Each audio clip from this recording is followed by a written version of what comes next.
Bom dia, meninos e meninas dos nonos anos. Hoje estamos iniciando o aprendizado, da segunda semana do PET 4, que é sobre a Revolução Chinesa e a Revolução Cubana. Iremos aprender na Revolução Chinesa de 1949, que foi ocasionada pelas tensões entre China e Rússia, e na Revolução Cubana de 1959, que foi ocasionada pelas tensões entre Estados Unidos e Cuba.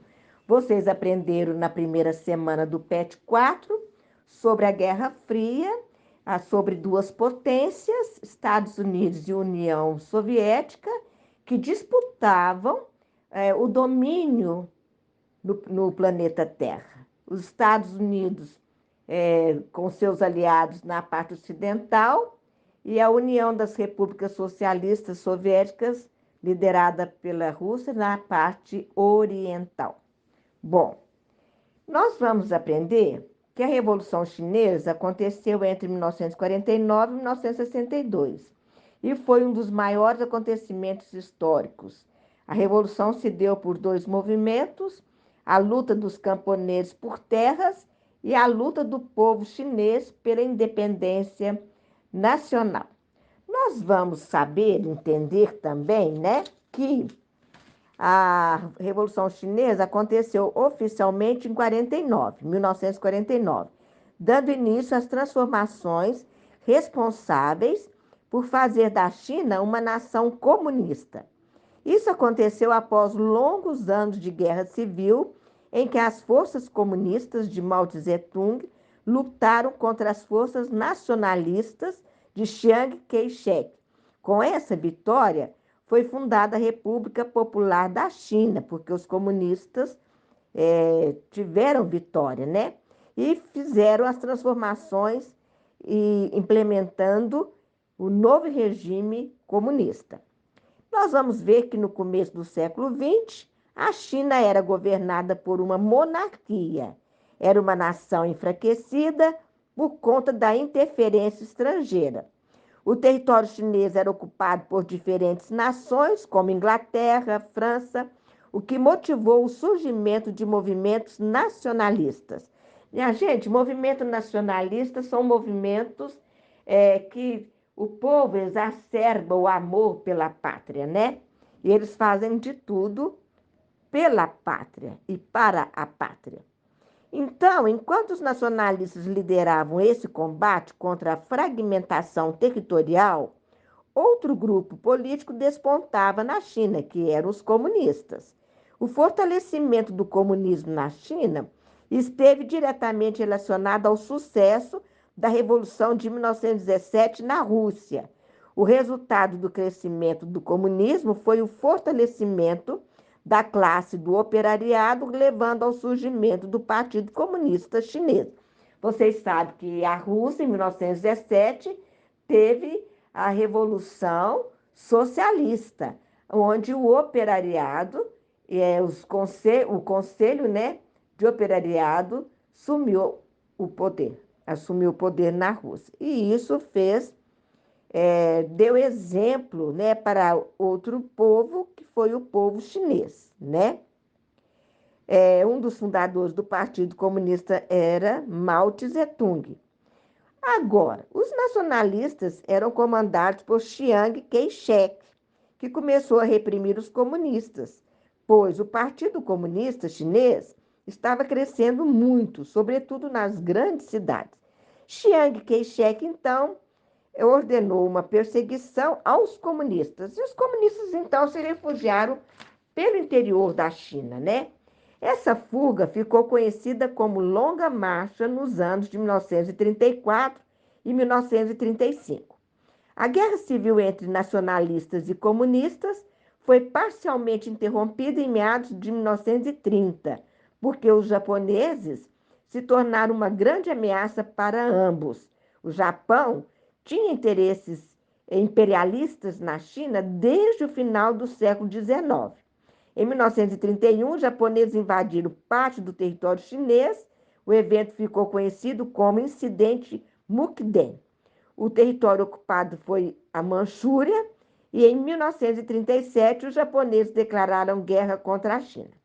A luta contra os japoneses estendeu-se durante 8 anos, terminando em 1945, quando o Japão foi definitivamente derrotado ao final da Segunda Guerra Mundial. Com isso, os dois líderes chineses, Mao Tse-tung e Chiang Kai-shek, reuniram-se para debater a formação de um governo conjunto na China, mas não deu certo, e a Guerra Civil foi retomada em 1946. Com as forças nacionalistas recebendo maior apoio dos Estados Unidos, porém, os comunistas eram superiores, pois havia 10 milhões de pessoas e cada vez mais os nacionalistas foram ficando isolados. Em janeiro de 1949, as tropas comunistas conquistaram a cidade de Pequim. Assim, Chiang Kai-shek e seus adeptos se refugiaram na ilha de Formosa, onde hoje é Taiwan. Com a fuga dos nacionalistas, Mao Tse-tung proclamou a República Popular da China em 1º de outubro de 1949, onde deu início às transformações que implementaram o comunismo na China, né?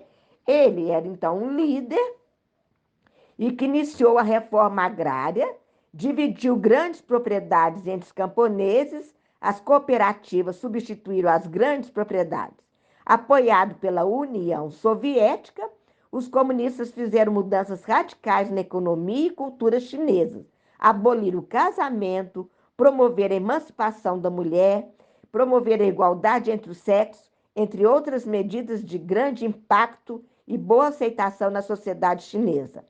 A boa relação entre as duas potências, União Soviética e China, só acabou com a morte do ditador Stalin, lá na União Soviética, né? O principal objetivo de todas essas mudanças era o aumento de produtividade, ou seja, na indústria houve aumento nas horas de trabalho e no campo foram enviados reforços desde os intelectuais como também estudantes. A terra foi estatizada com Mao Tse-tung comandando a China e dividida em comunas, que eram comunidades populares independentes com liberdades para cuidar de seus interesses comuns, como pequenas cidades. Esse grande salto foi um fracasso. Os camponeses ficaram insatisfeitos com a queda das colheitas, o que gerava a fome e acabava em revoltas. Em 1966, iniciou-se então uma revolta cultural que marcou significativamente os rumos da Revolução Chinesa. O Partido Comunista estava dividido, havia uma forte oposição, mas mesmo assim Mao Tse-tung mantinha-se no poder. Na realidade, a Revolução Cultural foi planejada pelo próprio Mao Tse-tung, com o objetivo de mobilizar a população pensante e formadora de opinião da China. Os jovens, por todo o país, criaram a Jovem Guarda Vermelha, surgia também comitês que ameaçavam autoridades e, mais uma vez, a força foi utilizada. Locais onde eram realizados cultos religiosos foram destruídos, livros foram confiscados, as comunas ganharam maior importância e Mao Tse-tung saiu ainda mais forte. Porém, Mao Tse-tung morre em 1976 e os moderados voltaram ao poder. Seu sucessor foi Deng Xiaoping, que adotou uma política econômica e desenvolvimentista e permitiu a entrada de tecnologia e capital estrangeiro. Atualmente, a China é a segunda maior economia do planeta e possui a maior população entre os países do globo. Vem ganhando destaque após adotar o sistema misto, economicamente capitalista e politicamente socialista. Em 1949, o país tinha apenas o PCC, Partido Comunista Chinês, no comando da nação. O país é criticado pelas principais democracias globais por ser um regime de partido único, pela falta de transparência política, pelo controle estatal das principais atividades econômicas e pela censura aos meios de comunicação e vigilância da população. Ademais, o país cresce em protagonismo por ser uma potência econômica, ter exponencial desenvolvimento tecnológico e bélico e também influência geopolítica global. Bom, agora nós vamos também aprender sobre a Revolução Cubana, que se deu em 1959. As ilhas que compõem o país Cuba, né, no Caribe, foram habitadas desde o quarto milênio antes de Cristo pelos povos cibonês taínos. A região passou a ser ocupada e explorada pelos espanhóis a partir de 1492. Sob o domínio espanhol, a região foi produtora de tabaco e açúcar, com predomínio do uso de mão de obra escravizada de origem africana. Em 1898, após derrota espanhola numa guerra com os Estados Unidos, Cuba se torna uma nação politicamente emancipada. A independência de Cuba não gerou melhorias para a grande maioria da população cubana. A economia continuou dependente da exportação de produtos primários e a renda concentrada na pequena elite e no controle de empresas com sede nos Estados Unidos. Esse país, inclusive, por meio de uma emenda constitucional, emenda Platt, possuía o direito de intervir em Cuba caso os interesses desse país, de seus cidadãos e empresas, fossem ameaçados pelo governo cubano. Dessa maneira, Cuba, então, pouco a pouco, se transformou em quintal de grandes empresas estadunidenses. Essa situação contribuiu para a instalação de um Estado subserviente e fragilizado. De fato, ao longo de sua história, depois da independência, Cuba sofreu várias ocupações militares estadunidenses até que o general Fulgêncio Batista empreendeu um regime ditatorial com apoio explícito dos Estados Unidos da América. Nesse período, a população era refém de graves problemas sociais que contrastavam com o luxo e a riqueza existentes nos nightclubs e cassinos destinados a uma minoria privilegiada. Concomitantemente a isso, o governo de Fulgêncio Batista ficava cada vez mais conhecido por sua negligência com as necessidades básicas da população e a brutalidade com a qual reprimia seus inimigos políticos. Foi nesse cenário conflituoso que um grupo de guerrilheiros tomou forma com o propósito de derrubar o governo pela força das armas. Então, sob a liderança de Fidel Castro, Camilo Cienfuegos e Ernesto Che Guevara, um pequeno grupo de homens se espalhou em diversos focos de luta contra as forças militares de Batista. No último ano de luta, 1959, os rebelados conseguiram finalmente acabar com a ditadura de Fulgêncio Batista e estabelecer um novo regime pautado na melhoria das condições de vida dos menos favorecidos. Entre outras propostas, o novo regime instaurado em janeiro de 1959 defendia a realização de uma ampla reforma agrária e o controle governamental sobre as indústrias do país. Tais proposições, obviamente, contrariavam diretamente os interesses estadunidenses, quer dizer, dos Estados Unidos, né? Que responderam aos projetos cubanos com a suspensão das importações do açúcar cubano. Dessa forma, o governo de Fidel Castro acabou se aproximando do bloco soviético para que pudesse dar sustentação ao novo regime instaurado.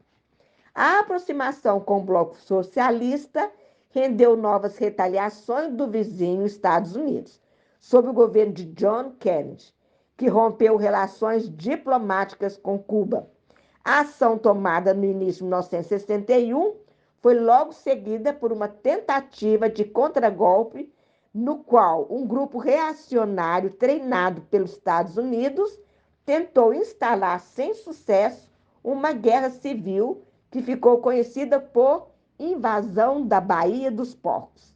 Após o incidente, o governo castrista, quer dizer, de Fidel Castro, reafirmou os laços com a União das Repúblicas Socialistas Soviéticas e passou a definir Cuba como uma nação socialista. Para que a nova configuração política cubana não fosse tomada como exemplo por outras nações da América Latina, os Estados Unidos criaram um pacote de ajuda econômica conhecido como Aliança para o Progresso. E em 1962, a União Soviética buscou transformar Cuba em um importante ponto estratégico com a suposta instalação de mísseis apontados para o território estadunidense. A chamada crise dos mísseis marcou mais um ponto da Guerra Fria e, ao mesmo tempo, desencadeou o isolamento do bloco capitalista contra a ilha socialista. Com isso, o governo cubano acabou aprofundando sua dependência com as nações socialistas e, durante muito tempo, sustentou sua economia por meio dos auxílios e vantajosos acordos firmados com a União Soviética. Nesse período, projetos nas áreas de educação e saúde estabeleceram uma exponencial melhoria na qualidade de vida da população. Entretanto, a partir da década de 1990, a queda do bloco socialista exigiu a reformulação da política econômica do país. Em 2008, com a saída do presidente Fidel Castro do governo e a eleição do presidente Barack Obama nos Estados Unidos, vários analistas políticos passaram então a enxergar uma possível reaproximação entre Cuba e Estados Unidos da América. Bom, minha gente, essa foi a minha explicação da segunda semana do PET 4.